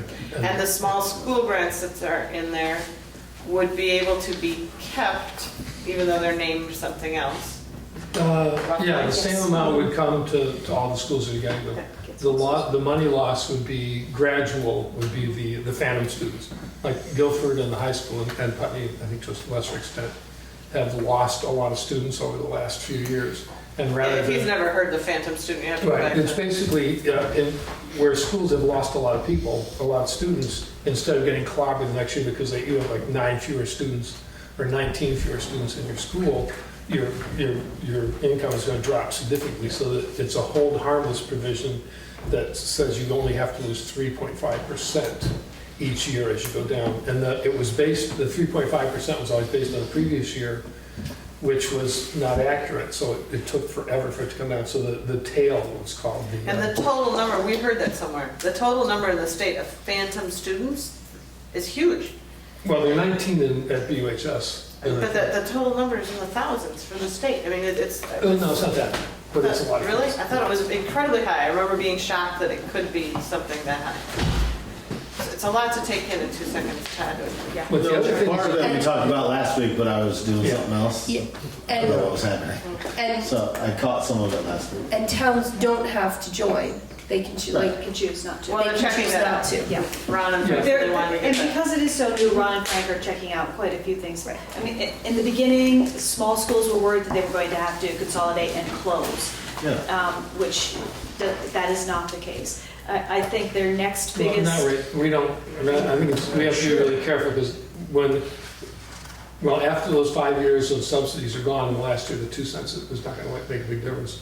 And a lot of the money, the money that we're going to save if we do this is going to come from the ed fund, which we pay into. So we're not going to see that significant savings. And at some point, the cost of the smaller schools are going to come into question. And whether Guilford's a small school in this district or not will remain to be seen. But the board that will make that decision will be a centralized board rather than. If we all vote to go Right, into and this. that's the And the other- proposal, and that's their concern. And the other thing I think it's important to clarify is the way that in every other situation where boards are set up for municipalities, it's regions, it's almost always on a one person, one vote basis, so there would be more unless there's something different in legislation, it wouldn't be like the SU board where everybody's got 3. No, but I think the board, we can come up with how we want to come together, so we could No. make up a board. Well, we could make a proposal, but if you can't kind of, Because the whole proposal, that's the other thing, the whole proposal, whatever we come up with, has to go to be approved. yeah. So what Dave is pointing out is if we came up with something that's really strange in comparison to the rest of Vermont's laws, it may not It fly. won't, yeah, they may not accept it. Yeah, the high school. The other thing that I think we have to point out that keeps going through my head is that there's a cap. State has 772 Oh, family students. 770. Yeah, it's not thousands. Okay, 100. So It's a lot. the other part is the cap. There's a spending cap of how much we can increase our total budget. The steering wheel. But it's I was worried. so what is the spending cap? Well, it's 2% statewide, and it can be as high as 5% if you're a low spending district. And so did you And so figure out ours? and what's the- Dummerston spends 2.6 million, well, they're one of the higher spending districts. They can add 18,000 to their budget next year. 18,000 to their total budget. To their total $2 million plus budget. For us, it's, we can add, our budget's 12 million, 8, and actually it's 50, it's more than that, but that's the number they use because it's the actual spend. We can raise 169,000, which is a little over 1% increase. And since we just approved a 2% pay increase for our staff, which is 80% of our cost, And then next year will be 2%. and the high school. That's under the new thing? That's the new. That's law no matter what we do. Yeah, the next 2 years. The high school can only raise 200,000 out of almost 20 million budgets. Dollars, Yeah, we can go up 169, yeah. but dollars in the salary increases for the next budget, we're already up 2%. 2%. Well, dollars, it's how much? 200,000? I don't know. That's what we asked Frank for that.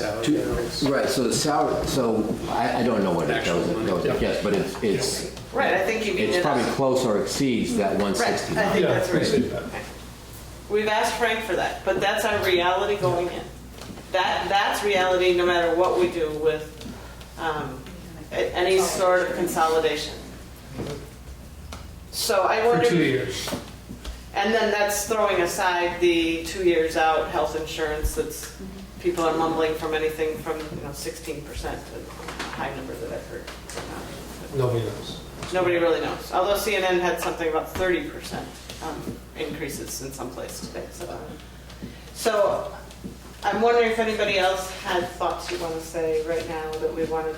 What's the 10,864 what are you talking about, the tax? 10 cents on the $100, that's the one I was confused on. 10 cents off, if you look at your tax rate, it's, So 1/10, 1/8, or yeah, 8/10. you can take 10 cents off it No. For every 1,000. for every 1,000. Yeah. Is it 10 cents? Yes, that first year. It's significant because we talked, how much did we talk about?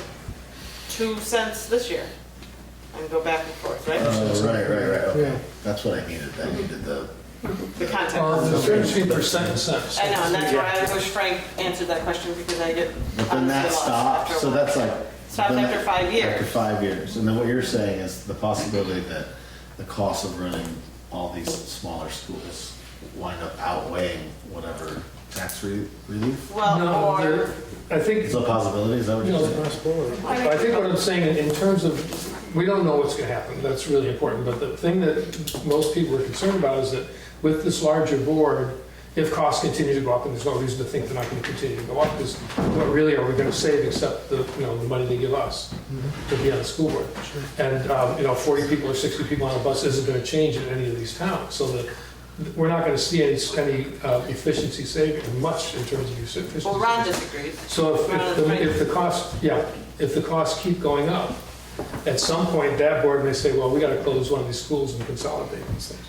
But And the town can't do anything about the it. real question, I think, was like, the outlying towns were asking the question, well, so what does this really mean, the 10 cent savings, in comparison to what we throw all of this together? and now we make all these other adjustments.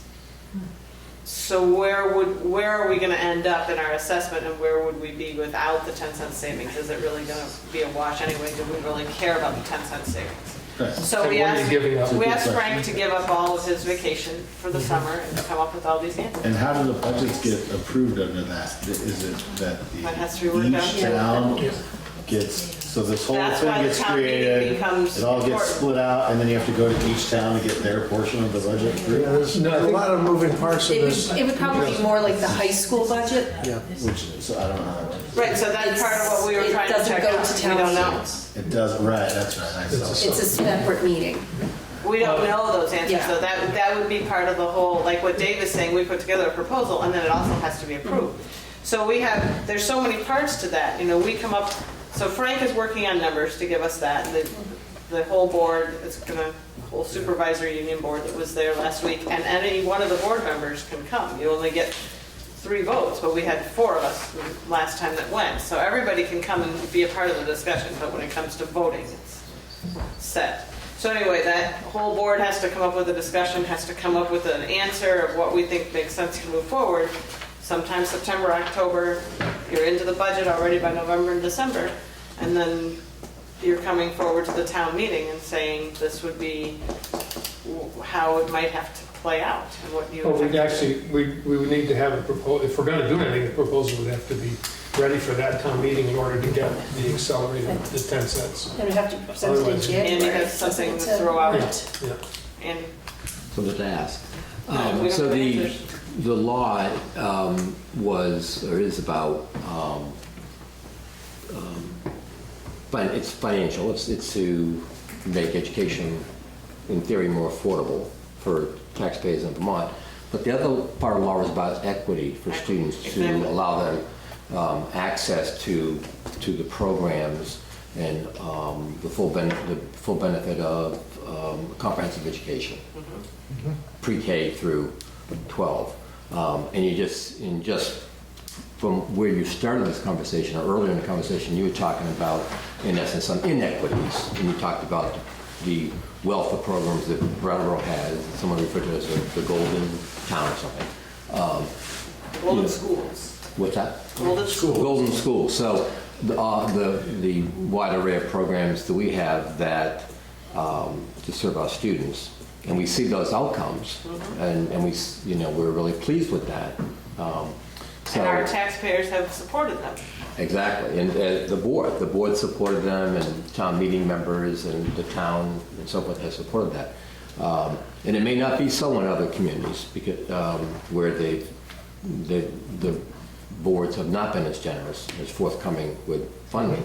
So, but so much of the conversation, and this is testament to that, just this conversation tonight, is so focused on the finance. And somewhere that the equity has to have equal billing, okay? Because if we just lower the cost of education, but lower what we offer by making it equitable, by regressing to the mean, by eliminating the kinds of programs we do here, because other schools in our district won't do that, then it's no matter what the cost savings we're losing. Right. That's one of the approaches I think that Frank is going to be using, is he is going to strip away everything beyond reading, writing, arithmetic. Frank. He will strip away everything from all the school budgets, all ours and the 4 other districts, so that you're reduced to reading, writing, arithmetic, essentially. No Spanish, no French, no German, no Chinese, no music, no art, no athletics. So you just have the basic school of learning. You learn how to read, write, and do arithmetic. That is and then to that, you start adding all of these extras. Except I don't think he can do that. He can't do it exactly. No, but we can't do it legally, because that's the whole No, this is only a point of the law. paperwork exercise. Oh, but that's the whole point of the law, is it has to be It's equitable. paperwork. It has to be equitable. Well, equitable would be teaching just basic school subjects without any of the add-ons to all our districts. And then you start adding on equitably Well, how wide is your Spanish program going to be? How far extending is your French? How about math or about art and music? Is it going to cover all? It would then be 7 elementary schools? Is it only going to cover 5 of the 7? I thought I had heard part of the discussion is going to be an individual group, much like a board, can still exist in each of the towns, and they can decide whether or not they want to ask for additional funding to fund certain extra programs, like art, music. That's a suggestion. Yeah, That's a suggestion, but it's above and beyond the 3 basics. But I've thrown that out, and they've told me it's not, the answer I got back was that it's probably not legal. Well, the quality standards go far beyond just. Yeah, well, the thing is, it's probably, if it's a paperwork exercise, you can basically say, we'll close all the schools and it's going to cost you nothing. But it's only paperwork, Joe. It's only paperwork. But I'm saying we can't, what you and I mumbled about at the meeting there, and what I was understanding was maybe we could say, and I thought this too, okay, so Brattleboro Town wants to support this level. Mm-hmm. One of the outlying towns wants to only support this level. This is the way you can kind of pick and choose from the district's offerings. But my understanding of the law is you can't do that. No, if you offer something in one school, you have to offer it in all schools. That it has to be that's the whole thing. Reasonably equitable. And that's one of the, going back to what Andy was saying, that's one of the things I feel like the whole time I've been on the board, I've asked that question kind of obviously and not so obviously to you guys 100,000 times, that you're probably ready to kill me on. Is that happening in Green Street? Is that happening over in Academy? Is it the same thing happening all the time? Is it the same type? And I'm worried about it. When I first came on the board about 4 years ago, I asked that question and I was kind of told not to ask the question, that the school's cultures were different and so things happened the way they happened. But I don't feel that that's the answer anymore. But I do remember very clearly when I asked that, I was told, the cultures are different, we have the Vermont standards. And then I said, well, what happens in Dummerston and Guilford and all that? And I was laughed at for asking that. People laughed at me and they said, why would you ask that question? And the thing that struck me so much coming after Thursday night's meeting and thinking about it is that my focus here has been Brattleboro elementary kids. And EES, Brattleboro kids, and EES is wider, but it's Brattleboro kids. What this law forces is exactly what Andy's saying. You don't think anymore about the Brattleboro kids, you think about everybody. And I'll say openly here in front of a camera what I've mumbled about behind scenes, but I walked through BAMS and I asked one day what's going on in this technology class. And the teacher explained to me while they're working on Word. They're learning 7th graders or 8th graders at the time. I think it was 7th. They're learning about how to, prepare stuff in a Word document. And I thought, should I say anything? And I thought, yeah, I'm going to say something. And I said, so you do know that at Academy School, my kids have been working since 5th grade with PowerPoint. They've used Word since way beyond that.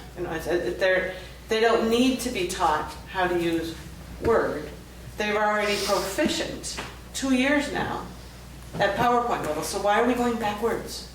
And the teacher's response was, oh, this is what we're teaching. We're going to pull everybody to the same level. And I don't know whether that was because other outlying schools didn't have the same things. I don't know, because I don't worry about that. But if we are worrying about it on a more global level, this law and this consolidation would do that. Throwing aside all the monetary things that people are thinking about, it gets to what Andy's talking about. It would be more equitable all the way across. And maybe it's that there's one SCAMP program run at Academy and all the outlying schools come to that one too, and there's an after-school program run at Guilford or whatever. It might not be that everybody has to pull and have everything all the time. It may be able to have people come in. But I don't get that that's what you're saying. My interpretation of what you were saying was that there's a risk in expanding because if you have schools like Brattleboro that are golden schools or whatever you want to call them, that have these programs that we value and we cherish, and we can see, not just from your presentation, but all the presentations we've gotten from Brian and everyone that have come in, that we feel like there's a whole child that's being addressed in Brattleboro, and that's contributing to academic success as well as social and all these things.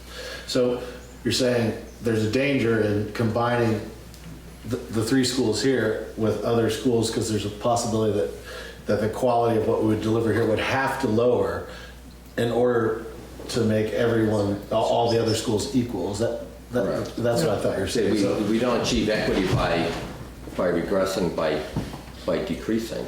Do we raise the tide in all the districts, and we achieve equity by bringing them up, which would be more expensive. Sure. As opposed to Well, financially, lowering our more standards. fiscally. Ron is hopeful in what he's saying, Ron and Frank, that it wouldn't necessarily be so terribly expensive. I mean, that's my question too, that I'm trying to explain, in that there are some economies of scale. There's some sharing that can happen. So for instance, if the outlying town schools don't have a foreign language program, wanted to offer a foreign language program, could only afford to offer part-time, but there may not be teachers that want a 40% position. But if they join with others, then we could hire a full-time person. It would be spread among the schools. Therefore, it won't be as expensive as it would have been.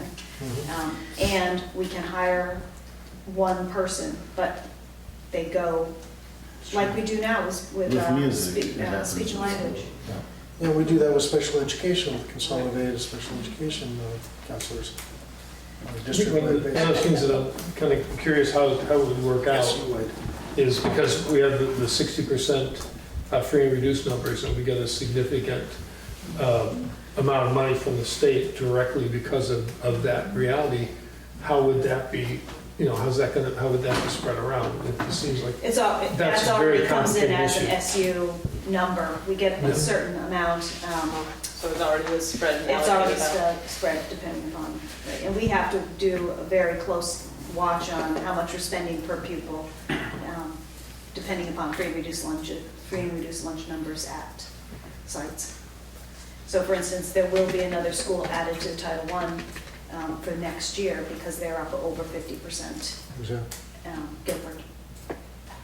So it is 5 to 7, and this law is a lot of stuff to think about, but I think it's good for us to have the conversation, particularly with the principals, and to be, the reality of it is still being shook out, but the enforced reality of that cap is this year, right? That's the way The next budget we do will be affected by that cap. So that's the budget we already passed is not. So that kind of leads me to one of the things that's still on our agenda is finalized summer schedule, because I think this will become a lot of our discussion, where we're going. Might I suggest that we bring back some of the legislators that claim that they were thoroughly versed on H or S 361, have them fully explain it to us, and stand by to answer questions that we might have? Well, we could, but I don't know if they can answer everything, because... Well, that's what worries me about it then. Ron and Frank are going to know a lot more about it, I think, than the legislature. Yeah. But I think there's parts too that don't depend on what was passed, and they depend on what will be approved later on. And that's where Ron and... Yeah, I don't know. So...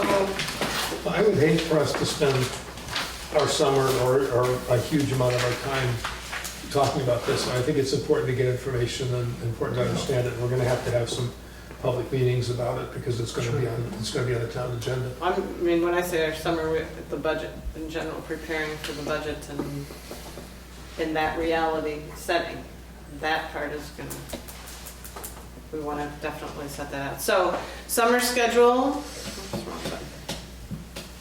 everybody's got calendars, right? We weren't going to meet on June 17th because... Well, I thought we were, but you and I were not going to be there. I thought we were. I don't know. Yeah, I think you said No? not. Okay. Yeah. Okay, next meeting is July. Okay. Ron says it's July. Let's do July. Jen, when are you leaving this time? This will be my last board meeting. Well, we didn't bring a cake or do anything. Question for you with the meeting though. Are we going to need to approve your assistant principal? Just formally. Well, sometimes won't we have do a a meeting. motion at this point to hire a teacher, that principals could have the authority to hire. What do you have left to hire? Phys ed, I need to formally. And you're offer that. close, Mhm. yeah. And you're gonna have a vice principal, anybody else? That you're still hiring? Yeah. And there's anticipating, and there could be other openings. You know. Oh. Behavior specialist. So we do need to have some sort of a motion, is that what you're all saying? So I'd entertain a motion to allow principals to hire and board can, I guess, officially ratify afterwards and at our next meeting, but the principals would be given that authority. I'll move that, yes. Second. Okay. Board can ratify at next meeting and what? Allow The principals next to one is, hire and yeah. board can ratify At at, the next meeting. Right. okay. Any discussion, all in favor? Aye. Aye. Okay. And that was Mark and David, and Kim. Was second or? Yes, you need a motion? second. Okay, thank you. The usual suspects. Okay, so then let's look at when we are meeting. July. I think, Andy, you were the one that had lots going on in July? All about me, Let's go ahead. How about you, Andy? So, the only 2 days I can commit to would be July 20 and 21. July 20 and 21. Ron's gone those days. What do we want to do in July? 'Cause Well, I was gonna, I mean, July, sometimes we take off. well, we try to take most of July, if not all of July off. It's So- our 1 month, we Yeah. finish up the year in June, and usually that takes us perhaps into early July. And then right away in August, we're back. So we try to keep ourselves free in July. So what about 2 meetings in August? So what does that feel like to you all, Dave, Mark? Sure, I can. I don't know if I can make both of them in August. I'm gonna have a hard time in August too. do. Dave, what did you? I think, I mean, our summer is completely open. We already had a vacation. Molly's on the swim team and she's gonna be working, so we're stuck. Yeah, I can do August. Okay, so did you have dates in August? Andy? Did we set an August date already last week? No, we said everybody had to come back and look again. It's like I feel like we're playing a card game or something. Who has the king? Well, usually the goal setting, Yeah, I think Ron wanted August everybody there. 19th was tentatively, but the goal setting meeting is usually like right before the school year begins, when all the principals and administrators are back in the office. Our retreat, our admin retreat is over. And I don't know what last year's date was, you might have that, but I'm thinking Last it was. year's date was in July. I can tell you exactly when the July meeting was. Then we have a meeting I with didn't make it to that. Harry Frank right in August. We did one in August. It was Goal August, we setting. had one in July, The yeah. goal setting, I think Okay, that's, so we have one in July and in August. Yeah. I know. I This think past July year. ended up being more like a regular meeting. Well, we've got something on the 15th of Things came July. up, yeah. No, we took I that. have, yeah, he had said 17th and 19th tentatively, the last meeting. August? No, July 17th and then August 19th. But we're not For the gonna do that. tentative. July 17th is a Friday. But we're Could not be. gonna do that because Andy can't be here? Okay, so the month of July is a moot point.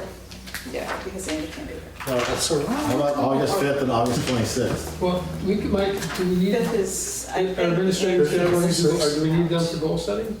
Or is it, I mean, I don't know. I if kind of we- think it feels better to have everybody. Yeah, are you always there? I for don't. goal setting, Yeah. tradition. Seems like, yeah. Okay, okay. So Well, I I, think frankly, I think the last couple of goal setting meetings have been fairly productive. I think we had, Oh, that- no, I wasn't thinking of that. but the last 2 years, I think we've had good conversation. I feel like Yeah, yeah. we've grown together. Yeah. There was We've almost increased our ability to work kumbaya together. moment, 'cause there- What? There was almost the kumbaya moment. I was thinking of the ones that we had, we sit with just with Ron and go over personnel stuff. Yeah, that's a different thing altogether. So we all want to do that for that. I think that's important that So we're all here for August. That's what we're gonna try for is 2 meetings. I can't do the 19th. That was thrown out. I can't do the 19th. we won't be here the 12th. How about 5 and 26? I don't know. I won't be here 5. Well, we don't maybe necessarily have to have it on Wednesday night. That's also true. Yeah. Okay, so I'm gone until like the 13th. All right, so I could do the 20th, which is, I mean, the week of the 17th, a lot of the kids have to be back for various things for sports. when's school start? the next week. Yeah. When is the first day of school? No, it's not till September this year. August No, 26th. I think. before. Teachers, it's August Yeah, 26th. Kim's fine with I that. don't care about teachers. When's the start for me? The 31st is the kids are back in school. So we would have Starts, the 17th and the week and the 24th week that probably most people are back, yes? Yeah. What about So you, we'll Todd? try for that Thursday, the 20th? Thursday the 20th, Todd, yes? No? Aye. Aye. That works. Andy? Now, is that going to be a day meeting or a night? Because I know they're talking the day. Can't do today? Late? I have my We don't go through- administrative, Kindle Farm, we're back, administrators are back at work that day. That's why I know I can make it. I'm gonna be traveling on the 19th. And I couldn't do it in the day. How long is the meeting? Well, we can be Well, more productive, eh? It goes for a few hours. I mean, it typically goes for longer because the last couple of years we still up to talk. We usually done like 3 or 4 hours with a I was lunch thinking there. regular time. What if we did 4 to 7 or 8 with dinner? And I could push it, You want me to do I that? could push it and make it at 3 I can. 3 or 4 Let's and do then 3. and have some supper at some point? o'clock on here. Yeah, and I would have a 7 o'clock meeting on the 20th, but if you have it early in the day. I 3 to could- 7 then. If we, yeah, if we did it on a Friday, If we did it on Friday, I could do. because we have half days now, once a month, so I get out at 1. So, And I can get that The Friday. 21st? I'm still in the same scenario. Yeah, still Right. 3 o'clock. Right, but Friday, August That's better for 21st you. at Well, I 3 can get p.m. out. How's that sound to anybody? 21st, 3 p.m. I got that. I 3 can do p.m. that. And maybe we could do everything on that day. Can we be here, Deb?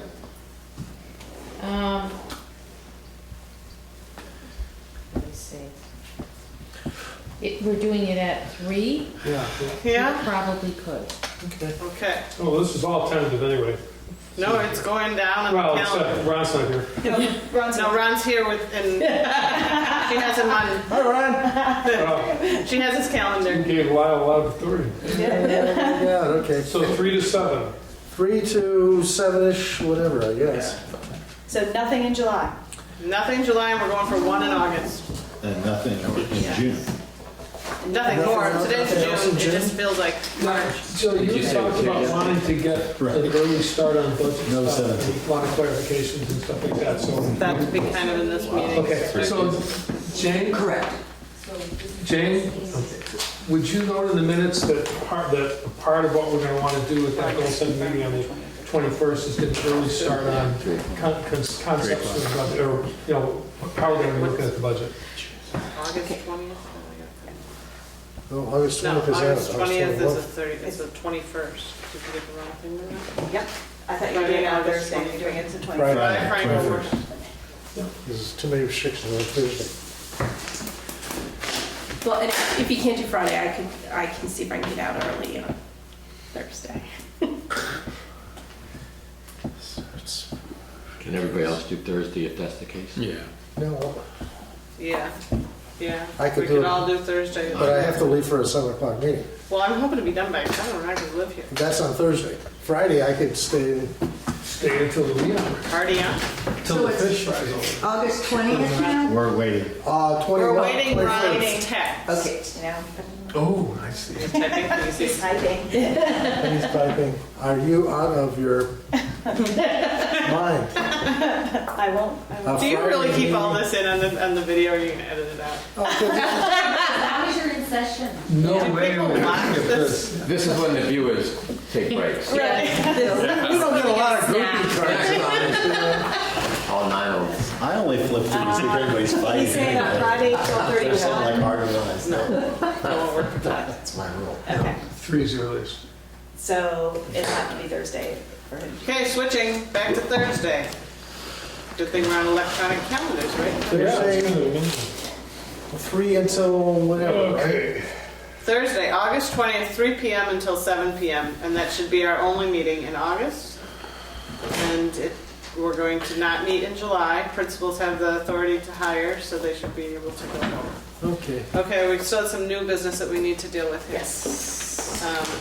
And board report. Board recorder and a food service contract. So, let's start with something first. It's board recorder, that would be Jane's contract. Action needed because you're done with your contract as of now or so, right? I think that's what it's up.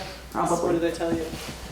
That it's needed because it's About to be up. about to be up. Okay, and that's an executive committee.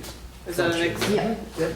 So we're going, I would entertain a motion to enter into executive committee. Let's see, since we rise out of it, let's Session. fall into executive committee. And what is it for? Into executive session for a personnel matter to discuss the recorder's contract. Who wants to go? Do we need principals? Now we have to come back, no. Oh, but does somebody want to give me a motion on I this? know, that's the motion. Who's making it? I did, I guess. Mark made it. We got a second? Yes. Yep. All right, so I don't really care. I guess, Jane, if you want to go out since we're discussing you. From executive session, we need to have an official motion. I move that we increase the salary on a monthly basis of Jane Viking Swanson, our board recorder, to $85 an evening. Second. Discussion. And that is more than you're making now, right? We thought we had the right. Yes.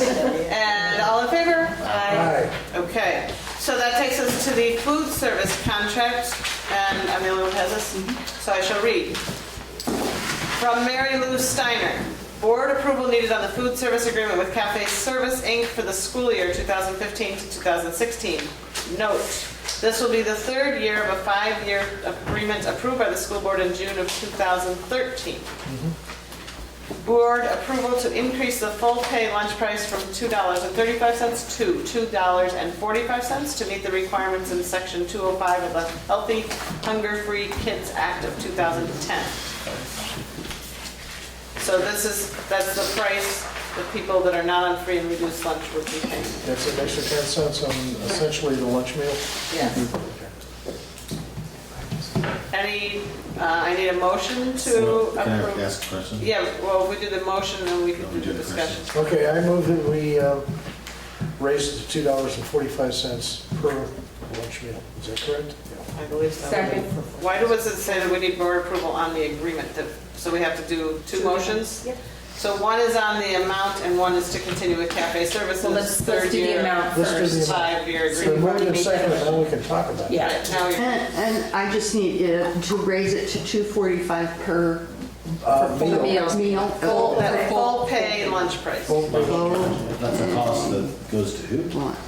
The full Food pay buy lunch. child. If you were to walk in and buy a full paid lunch meal in any of the schools, it costs you $2.45. Instead of $2.35. Doesn't affect our budget. Sorry. It may affect our budget in that we don't always collect all of the money and there's a little bit of a slush in the budget, right? That always has to be, Well, No? don't flush. No, it just comes up with a small deficit once in a while. sorry, the deficit is what I'm calling slush, that it's there's not equaling out, that we have to pay. Right. Yes? Yes, And so it could increase our deficit slightly. it's Theoretically? it's increasing. But not exponentially. The number of, What is the deficit? I don't know, 5,000? no, at Academy, I can give you the next meeting what that is, but I just it's, want a ballpark. I'd rather not. But it's not, what I remember is not $500, it's more like. Oh, no, it'll be it's a couple, 3,000. 3,000 or more. I mean, we're trying to collect it, you know, I make phone Right. calls, we send letters, we send bills. We're trying to collect it, but what I'm saying is that It's going up. it used to be very high, we worked at it, we got it way down on an annual basis, and now the trend is going back up. Okay.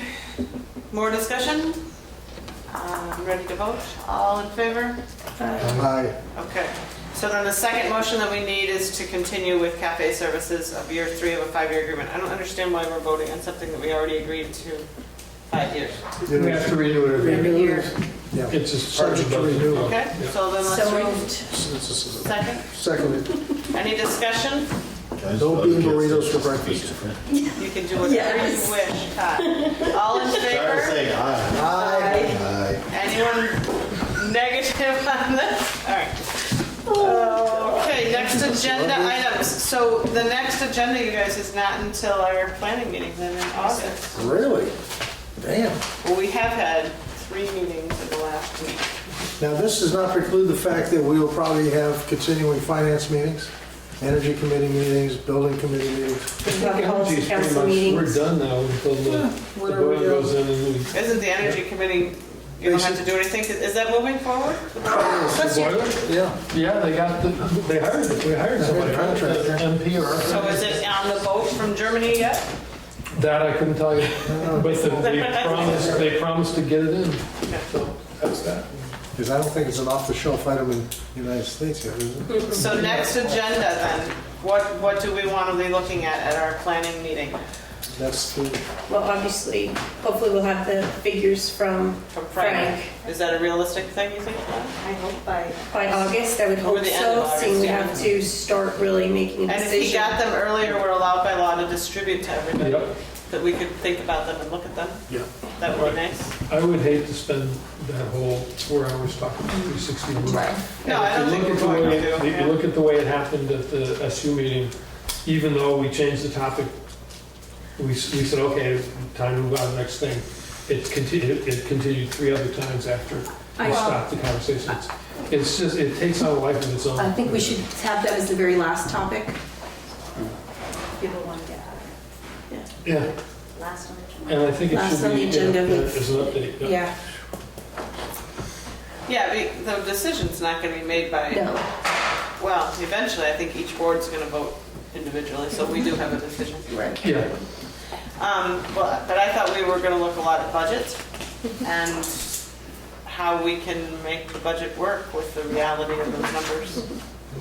I guess for that meeting then from Frank, we want to know what the salary increase impact is and what our cap truly is, just to make sure we're reading that correctly. This is the meeting where you talked about the community forums last year and planned them out. Somewhat. We kind of already planned them earlier and then just postponed them. But we do want to look at A our... review of that, like a look at it. That's good. an assessment. Community forums. And then I'd like to kind of compare it to cleaning out a closet. I'd kind of like to take what we've done every year is just reorganize the meetings topics that we've had from years before. I'd kind of like to take everything out of the closet, put it down and say, what do we want to put back on to the meeting schedule? Instead of just readjusting and see where, if we still want to hear those updates or different updates or whatever. So that would be the actual planning of our year. What plan we use? Yeah, that sheet. Harry Frank, that was here with us last year in August, I saw him at the last meeting when Ron and I were up. And he said, I'm still waiting for that follow-up call because we had left it with him. And I said, well, I don't think we were going to call you. Was that a correct assessment? Did the administrators think that we're okay? Or did we...